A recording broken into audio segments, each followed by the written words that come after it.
Welcome back to Portage Pulse. This past Wednesday, I had the opportunity to attend a Liberty Hangout meeting. The club normally holds their meetings in the Student Center. However, this week, Liberty Hangout took things outside to shoot a promotional video for their website, libertyhangout.org. They captured the attention of some students walking past. Here's what one had to say.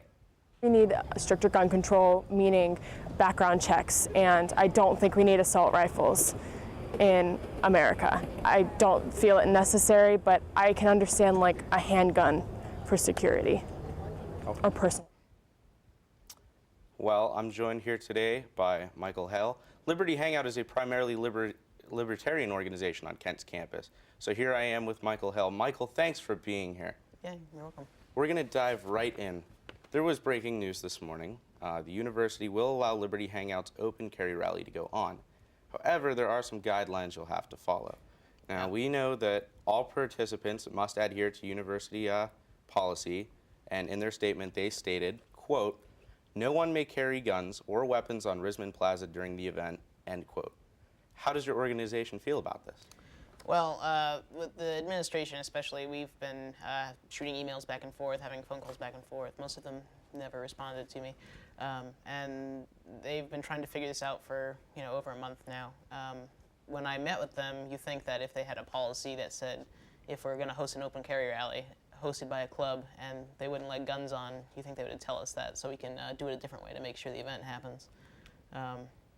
Yeah, it's kind of craziness. Yeah. So what's the organization's next step? So our next step is they told us in order for this event to happen, we'd have to pay security fees. That security fee is, I have it right here, it's $14,310.77. And obviously we will not be paying that unless they drop it dramatically back to estimates back from the summertime. So we will be figuring out a way to continue this event, yes. Let me hold you there. Are you going to take legal action against the university? Personally, it's up in the air. It depends on whether or not what they're doing is legal. If we have legal standing, it's not out of the question. If this event eventually just gets put off, we will definitely consider that as an option. So it's possible that you would sue the university? Right. It's possible that we could have standing against the university due to free speech and current Ohio legislation dealing with gun laws. Besides free speech, is there any other possible basis for that legal action?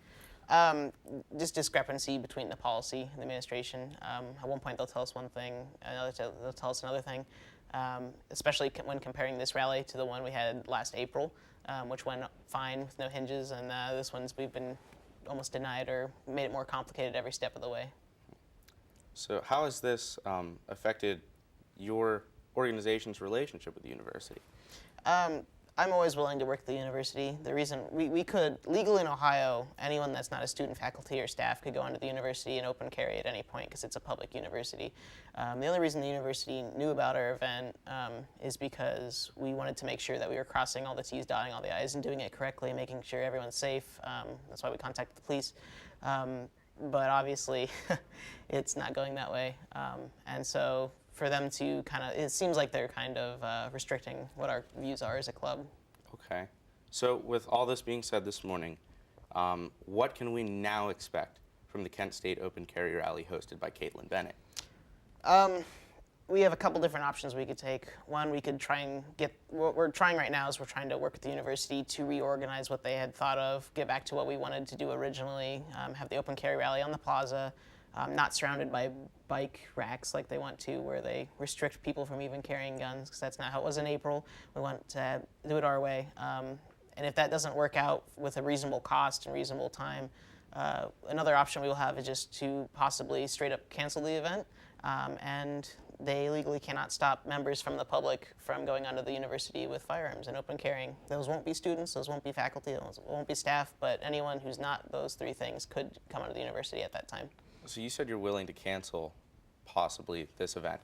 So for your organization, what would that look like if you canceled this event? Right, so I'm not sure what Caitlin would be doing, but we would be canceling it as a student organization so that they cannot charge us $14,000 to open the carry and to run it. So the only reason they can charge us those fees is because we were trying to host it as a student organization. Okay, and last bit on today's news.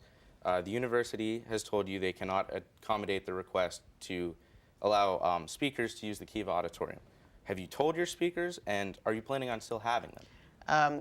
We still are planning to try and have them, whether it's a mic or a bullhorn or something. And if we have sound amplification and it's not on with the university, we'll have to do it off their property. But they're still coming. And in regards to the Kiva, I was on a phone call with them, and they told us that they would give us either the student governance chambers or the Kiva or one of those spaces in order to accommodate us, and clearly that didn't happen. So it's another one of those indiscrepancies that happen to be quite frequent, which is interesting. All right, we're going to switch gears. Sure. Liberty Hangout is a fairly new organization on Kent's campus. Yeah. When was it brought here? We started it last semester. I was the VP last year under Caitlin, and it was great. It was a redone version of the club Turning Point USA. The reason for that is because Turning Point was a little bit too restrictive on what the club wanted to do. And so with this new club, we can take our online presence, which, libertyhangout.org has 10 million clicks a week on our website. Our Facebook page has 205,000 likes. So we get a lot more attention and make a lot more of an impact this way. Now, you're the president of this organization. So what does that look like, your role in this organization as far as you're involved? Yeah, in terms of the event or no, just in of the general? organization. Yeah, Liberty so what I do is we organize an event on campus. Doesn't have to be about gun rights. We'll do anything for immigration, free speech, whatever the club wants to do, and we'll get together and we'll go out and film an event, and I'll help organize that, register it, do it correctly so that we are all in the standing, and then we talk to 20, 30 people that day, but then we film it, put it on our website. It makes your little impact into a massive impact. Before we went viral over the summer or whatever else, we did little videos talking about AR-15s or automatic weapons, and those got millions of views. So, right, and of course, Caitlin Bennett and her come and take it picture, that made you guys go viral. Even more, yep. I'm going to turn your attention to the intro that we had for you. Yeah. In that clip, Kent State student Bailey McCarn said that she, like others, might be as well, is afraid of having assault weapons on campus. What would you say to those students?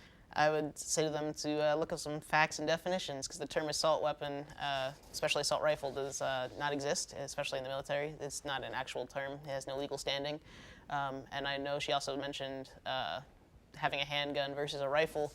Most rifles fire at the same rate. They're all semi-automatic. So if you don't want one, you shouldn't have the other, but we want everyone to carry whatever they want as their property on campus. Okay, so you want everyone to carry what is their property on campus. Mm-hmm. So I'll hold that thought for you and ask. We live in a nation that, this is according to the FBI, these statistics, where over half the world's mass shootings have occurred in the past 5 years, and whose citizens are 20 times more likely to die of gun violence than those of other developed nations. So why do you, and on behalf of your organization, think the solution is to arm more civilians?